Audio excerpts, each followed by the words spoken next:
You know that feeling, right? You pick up your phone for one simple thing, and an hour later, you kind of wake up from a trance, wondering where the time went.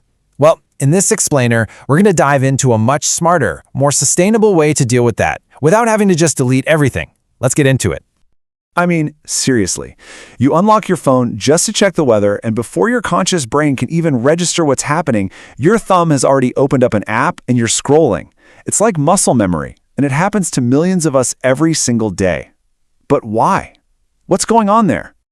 Well, here's the thing. This isn't about you having weak willpower. Not at all. It's actually a feature of our own psychology being used in a really clever way. Let's peel back the layers on this thing called the autopilot trap. At the very core of this whole thing is a powerful psychological principle: variable reward reinforcement. The easiest way to think about it, your social media feed is basically a digital slot machine. You pull the lever, you swipe down, and most of the time, you get junk. Blah. But every now and then, bam, jackpot. A hilarious video, a message from a friend, a super interesting article. That unpredictability is what gets your brain to release dopamine, that little chemical that basically screams, yes, do that again. And this right here is the absolute key to understanding the whole thing. Your brain doesn't actually get hooked on the good stuff you find. No, it gets hooked on the anticipation of it. The real dopamine hit comes from the chance, the possibility that the next swipe could be the one. That's the engine that powers the endless scroll. Okay, so the problem is clear. And what's the common advice you always hear? Just delete the app, right? Go on a digital detox. But, as I'm sure many of you have discovered, that all-or-nothing approach just doesn't seem to stick for long. So let's talk about why that is. Come on, we've all said it. We get fed up, we make this grand gesture, we delete the apps that suck up all our time, and for a few days, it feels great, liberating even. But that feeling almost never lasts, because the deep-seated habit is still there, just waiting.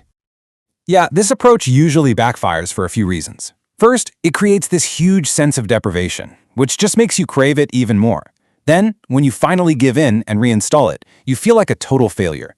But most importantly, it does absolutely nothing to fix the automatic habit itself. The cue, like being bored or anxious, is still there, and your brain's automatic response is still wired in. So, if going cold turkey doesn't work, then what does? Well, instead of building a giant wall, we need a smarter system. And this is where we introduce a really simple but powerful idea: friction. This is the whole game changer right here. Friction theory isn't about blocking yourself completely. It's simply about putting a tiny little roadblock between your impulse and the action. It's like a speed bump for your habits. It's just enough to interrupt that automatic cycle and give your conscious brain a split second to step in and ask, hey, do I actually want to do this right now? And let's be really clear about this. The goal is not impossibility. It's just inconvenience. That's it. You just want to make the path to your distraction a little bit bumpier.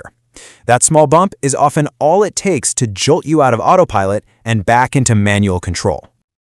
Okay, this all sounds great in theory, but how do we actually do it? How do we apply this to our real lives? Well, the great news is, it's incredibly simple to start designing your own environment for better focus. You can use this super simple framework. Step 1, identify the habit. What's the app you open without even thinking? Step 2, brainstorm a tiny obstacle. Just one little thing you could put in the way. And step 3, implement one change.